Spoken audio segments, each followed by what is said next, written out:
Hello everyone, hope you're doing good.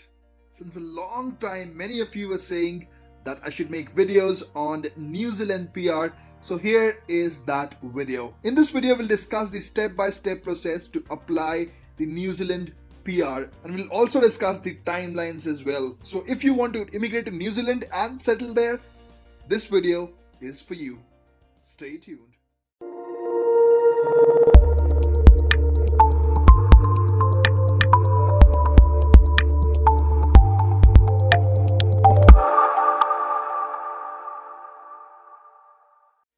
Okay guys, before we discuss the step-by-step process, it is very important to understand what does the permanent resident visa of New Zealand actually means. So just like the permanent resident visa of any other country, this also gives you the right to live and work in New Zealand indefinitely. But to be eligible to apply for this visa, you must have held a resident visa for at least 2 years. Don't get disheartened.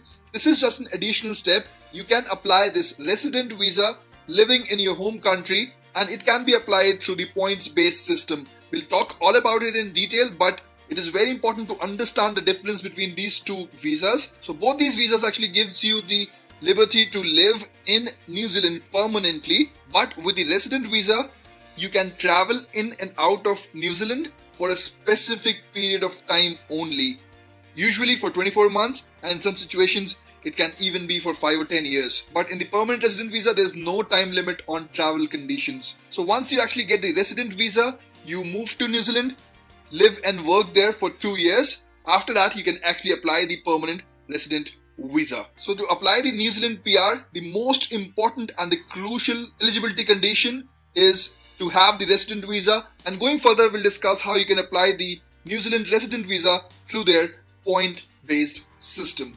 So for you to understand which resident visa should you apply, I've taken you to this official website of Government of New Zealand. Here you'll get a couple of options. You can apply for the visitor visa, study visa, work visa, or live permanently. Now we're talking about getting the permanent residency visa. So we'll click on this option. Now here in this screen, it'll take you to explore visa options for living permanently. Now it will ask a few more questions. I want to work, invest, join family, or study. So if you want to start a business in New Zealand, you can actually go on to select this option, but I'll go on with the first option because I know most of my viewers would go for this option. Then here it will ask if you're in New Zealand or outside of New Zealand. So I'm selecting outside of New Zealand. Then it's asking for a job offer. So I'm selecting that I do not have a job offer. So basically picking the most common options in the options list. I'm just selecting India. Then just put in your age here. Let's say if I put in 30. It is displaying me two options mainly. The first one is skilled migrant category resident visa, and the second one is the global impact permanent resident visa. Now for the second option, you must have held the global impact work visa for at least 30 months. So we will not talk about this option. We will talk in detail about this category, skilled migrant category resident visa. With this visa, you can live, work and study in New Zealand indefinitely, and also you can apply for the permanent residence. So let's talk about the step-by-step process to apply the skilled migrant category resident visa in detail. Alright guys, now you know that New Zealand permanent residency is almost equivalent to skilled migrant category resident visa. If you have that visa for 2 years, you can apply for the New Zealand PR. So let me first list down all those steps and then we will discuss each step in detail. So the first step is the self-assessment. The second step is English test. The third step is education assessment. The fourth one is submitting your EOI online. Then you'll receive your ITA. After that, you'll submit the application, and at last you will receive your visa. So let's start discussing from the first step, which is the self-assessment. Now, just like the Canadian express entry system, if you're aware of that, this system is also points-based. So in the case of New Zealand, points are based on age, education, work experience, partner, skilled employment in New Zealand. Only these are the factors based on which you're awarded some points. Now, the next video I make would be on this self-assessment, on how you can actually calculate your points, if you'll be eligible or not. but we can still discuss about this a little in here in this video. So we avoided maximum points for age if you are between the age of 18 and 39, and if you're above 55, you're not awarded any points. For education also, if you have masters or PhD, you're given more points. Now, unlike Canada, if you have more work experience, like 8 years or 10 years, you'll get more points. Now, partner skills, if your partner also has English test result and got the required work experience, then you'll get more points. And similarly, if you have employment in New Zealand, then you'll get more points as well. Now, the minimum points is 160. So if you can score 160, then only you'd become eligible. As I told you, in the next video, we'll discuss about the eligibility criteria in very detail. So just in case if you haven't subscribed to the channel yet, please click the subscribe button so you don't miss that video.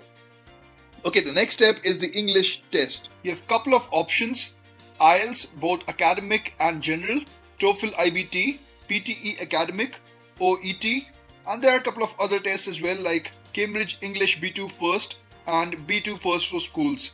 But those are not very famous, so I haven't mentioned those here.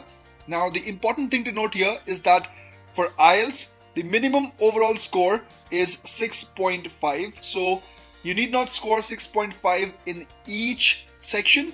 The overall score needs to be minimum 6.5. Similarly, for TOEFL IBT, it's 79. For PTE academic, it's 58. But for OET, you need to score grade B in each of the 4 skills. So that is something very important to note here. Okay, now the next step is your education assessment. Now this assessment should be done by New Zealand Qualifications Authority that relates to the New Zealand Qualifications Framework.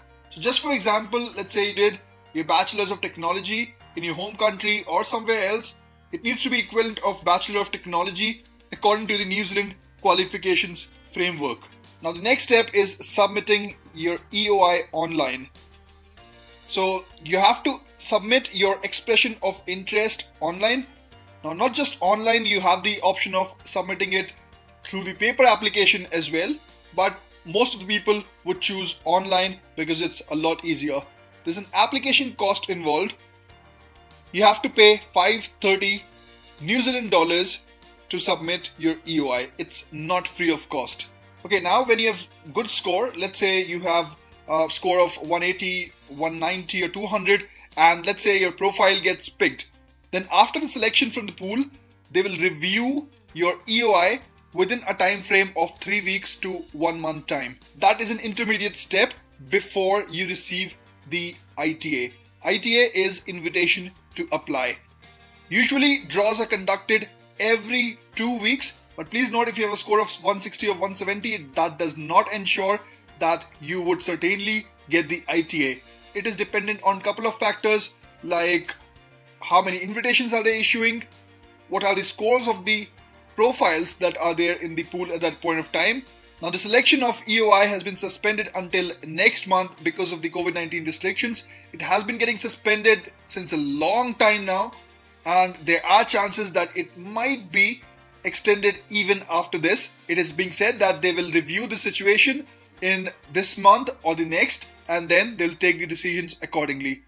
Okay, so after you've got the ITA, the next step is submitting your application. Here you have to get your police clearance certificate, you have to get your medical tests done, you also have to submit many other documents, and for all of that you need time. So you'll get 4 months to submit your application with all those documents and completed set of forms. Here there's an application cost involved yet again, and that is 3,310 New Zealand dollars. So once you submit the application, it takes a lot of time, and they say that the processing time is 23 months, which is actually a lot. They say that 90% of the applications get processed within this time frame. But all these timelines that I've mentioned, the processing times, are from the pre-COVID times. Now there would be a big queue almost at every step, and processing times will increase for sure. But yes guys, this is the high level step-by-step process of the skilled migrant category resident visa for the New Zealand PR. If you get this visa, after 2 years of staying there in New Zealand, you can apply for the New Zealand PR. So this was all the information I wanted to convey through this video. The next video would be on the self-assessment, how you can assess if you're eligible to apply for the New Zealand PR, or rather I should say, if you're eligible to apply for the Skilled Migrant Category Resident Visa. Guys, apart from that, there are many tiny details that I could not include in just one video. But yes, as I told you, this is the high-level, step-by-step process to apply the New Zealand PR. I really hope that this video would help you understand the process, if not much. So if you haven't subscribed to the channel yet, please click the subscribe button. If you like the video, please click the thumbs up button. If you have any comments, any feedback, please put it down in the comment section below.